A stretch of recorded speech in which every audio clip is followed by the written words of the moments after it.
నారాయణ గారిని మించిపోవాలంటే ఆయన సైకిల్ ఇస్తే మీరు స్కూటీలు ఇవ్వండి. గత 5 సంవత్సరాల వైసీపీ పాలనలో అభివృద్ధి శూన్యము.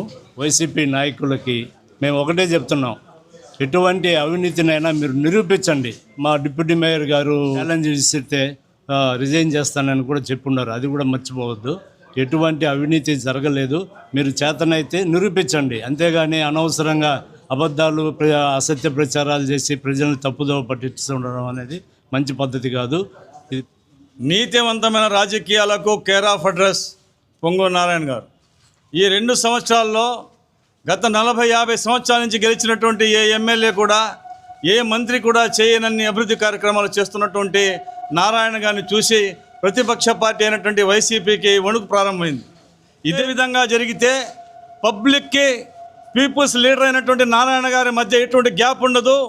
సమీప భవిష్యత్తులో మనం ఎన్నికల్లో పోటీ చేయడానికి కూడా ఆలోచించవలసి వస్తుందని చెప్పి ఇప్పటి నుంచే అనేక అబద్ధాలు ప్రారంభిస్తున్నారు. నారాయణ గారిని మించిపోవాలంటే ఆయన సైకిల్ ఇస్తే మీరు స్కూటీలు ఇవ్వండి.